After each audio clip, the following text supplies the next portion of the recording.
శ్రీనివాస్ గారు నమస్కారం అండి. నమస్తే అండి. ఇప్పుడు మహారాష్ట్రలో పవన్ కళ్యాణ్ ప్రచారం చేసిన అన్ని ప్రాంతాల్లో ఒక్కటి మినహా అన్ని ప్రాంతాల్లో కూడా ఎన్డీఏ విజయం సాధించింది. సో ఇది పవన్ విజయంగా బీజేపీ అధిష్టానం చూస్తుందని భావించవచ్చా? మహారాష్ట్ర ఎన్నికలకు ముందు పవన్ కళ్యాణ్ గారు అక్కడ చేసినటువంటి ప్రచారం ఒకవైపు, అంతకంటే ముందు 2024 ఎన్నికలకు ముందు ప్రతిపక్ష పార్టీగా ప్రతిపక్ష పాత్ర పోషించడంలో ఒక విలక్షణమైనటువంటి నాయకత్వ లక్షణాలను వ్యక్తపరుస్తూ డి అంటే డి అంటూ ఎంతకైనా తెగిస్తాం, ఆంధ్రప్రదేశ్ ను జగన్మోహన్ రెడ్డి యొక్క అరాచక పాలన నుంచి కాపాడాలని, వ్యతిరేక ఓటును చీలనివ్వను, ఎంత త్యాగానికైనా సిద్ధంగా ఉన్నానని చెప్పి సీట్ల సర్దుబాటులో ఆయన వ్యవహరించినటువంటి తీరు, సీట్లు తీసుకున్న తర్వాత పోటీ చేసినటువంటి అన్ని స్థానాల్లో 100% స్ట్రైక్ రేట్ తో గెలవడం గాని, అదేవిధంగా గెలిచిన తర్వాత అంతకంటే ముందు తెలుగుదేశం పార్టీకి ఉన్నటువంటి ఇబ్బందుల్లో తోడుగా నిలబడినటువంటి పరిస్థితి, గెలిచిన తర్వాత ప్రభుత్వ ఏర్పాటులో ఆయన వ్యవహరించినటువంటి కీలకమైనటువంటి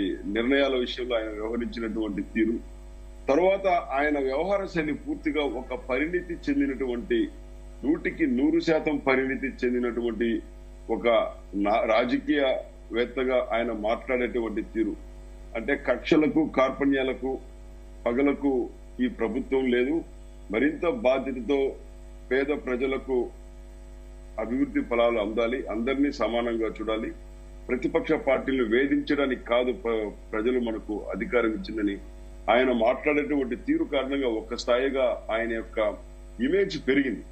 ఆంధ్రప్రదేశ్ లో ఆయన యొక్క ఇమేజ్ ఒక్కసారిగా పెరిగింది.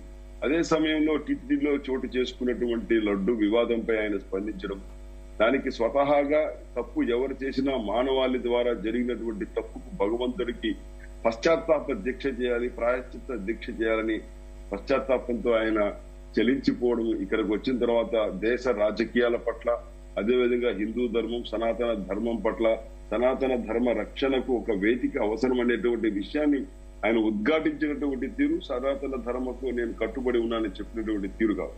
ఆ రకంగా ఈ 2.5 సంవత్సర కాలంలో జరిగినటువంటి పరిణామాలు, ఆయన తీసుకున్న నిర్ణయాలు, ఆయన వ్యవహరించినటువంటి తీరు, ఒక్కసారిగా అధికారంలోకి వచ్చిన తర్వాత వాడి వేడిగా మాట్లాడేటువంటి భాష పూర్తిగా సంయమనంతో మాట్లాడడం, ఇవన్నీ చూస్తుంటే ఖచ్చితంగా ఒక పరిణితి చెందిన రాజకీయవేత్తగా మారారు. ఈ దశలో ఆయనకున్నటువంటి ఇమేజ్ ఒక సినీ గ్లామర్ కారణంగా భారతదేశం అంతా ఆయన్ని గుర్తుపడతారు, దేశమంతా కూడా ఆయనకి గుర్తింపు ఉంది. ముఖ్యంగా దక్షిణ భారతదేశంలో ఆయన మల్టీ స్టార్, ఆ రకంగా అన్ని పాన్ ఇండియా సినిమాలు చేసిన కారణంగా ఆయన రాజకీయంగా తీసుకున్న ఆయన ప్రయాణం కారణంగా ప్రత్యేకమైన గుర్తింపు ఉంది. ఆ దశలో ఖచ్చితంగా ఎన్డీఏ కూటమిలో భాగస్వామ్యంగా ఉన్నటువంటి ఆయనకు ఎన్డీఏ పార్టీలు పోటీ చేసేటువంటి చోట, ప్రధానంగా మహారాష్ట్రలో తెలుగు వారు నివసించేటువంటి ప్రాంతాలలో ఈయన యొక్క ప్రభావం ఉంటుందని ఎన్డీఏ కూటమి పెద్దలు, బీజేపీ నాయకులు ప్రచారం చేసేటువంటి బాధ్యతను అణికివ్వడం, దాన్ని ఒక గౌరవంగా బాధ్యతగా భావించి ఆయన ప్రచారం చేయడం, ఆ ప్రాంతాల అంతా కూడా భారతీయ జనతా పార్టీ ఎన్డీఏ కూటమి అభ్యర్థులు గెలవడం, అవన్నీ కూడా కలిసి వచ్చినటువంటి అంశం. దాన్ని అందిపుచ్చుకొని ఇవాళ ఆంధ్రప్రదేశ్ లో ఎన్నికలకు ముందు ఆయన ఇచ్చినటువంటి హామీలను నెరవేర్చేదాని కోసం ఈ ప్రాంతానికి అవసరమైనటువంటి, ఇప్పటికే బీజేపీలో కేంద్రంలో ఉన్నటువంటి భారతీయ జనతా పార్టీ ఎన్డీఏ ప్రభుత్వం ఆంధ్రప్రదేశ్ కు అన్ని రకాలుగా సహాయ సహకారాలు అందిస్తున్నప్పటికీ ఇంకొన్ని ఏ ప్రాంతాలకు ఏ రకమైనటువంటి అవసరాలు, రైల్వే లైన్లు కావచ్చు, కొత్తగా పరిశ్రమలు కావచ్చు, మెడికల్ సీట్లు కావచ్చు, పర్యావరణానికి పరిరక్షణకు సంబంధించినటువంటి విషయాల్లో కేంద్ర ప్రభుత్వ సహకారం కావచ్చు, ఈ విషయాల పట్ల ఆయన అందరినీ కలుస్తున్నారు. తరచూ ఢిల్లీ పెద్దలతో కలవడం కారణంగా కేంద్ర స్థాయిలో జాతీయ స్థాయి నేతగా ఆయనకు గుర్తింపు లభిస్తున్నటువంటి క్రమంలో ఖచ్చితంగా ఆయన ప్రభావం ఉంటుంది. ఖచ్చితంగా భారతీయ జనతా పార్టీ కూడా ఆయనకి ప్రత్యేకమైనటువంటి గౌరవం, గుర్తింపు ఇవ్వడంలో ఇస్తుందనేది నిర్వివాదాంశం. రానున్నటువంటి కాలంలో కూడా ఖచ్చితంగా ఎన్డీఏ కూటమి పార్టీలు పోటీ చేసేటువంటి ప్రదేశాల్లో ఆయనకు చరిష్మా ఉన్న చోట ఖచ్చితంగా ప్రచారానికి రమ్మని చెప్పేటువంటి అవకాశం కూడా ఉంటుంది. దాన్ని కూడా ఆయన ఒక బాధ్యతగా తీసుకుంటారు.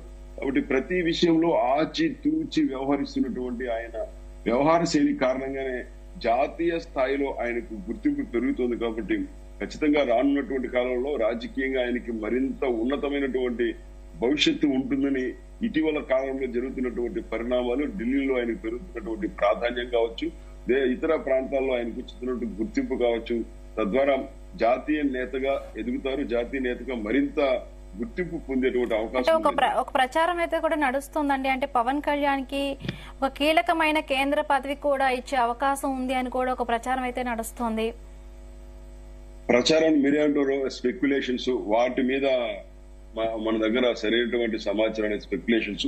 ఇప్పటికీ అంతకంటే కూడా ఎక్కువ గౌరవం, గుర్తింపు ఇస్తున్నారు. కేంద్రంలో ప్రధానమంత్రి నరేంద్ర మోడీ గారు, అమిత్ షా గారు, జాతీయ అధ్యక్షులు, కేంద్ర మంత్రులు అందరూ కూడా అంతకంటే కూడా ఎక్కువ గౌరవం ఇస్తున్నారు, అంతకంటే ఎక్కువ గుర్తింపు కూడా ఇవ్వడం జరుగుతుంది. కాబట్టి ఏదైనా నిర్ణయం తీసుకుంటారనేది నా దగ్గర సమాచారం లేదు. కానీ ఖచ్చితంగా ఆయన ఎన్డీఏలో కీలకమైనటువంటి నేతగా గుర్తింపు అయితే లభించింది. రైట్. మాధవరెడ్డి గారు జనసేన నుంచి జాయిన్ అయ్యారు. మాధవరెడ్డి గారు నమస్తే అండి.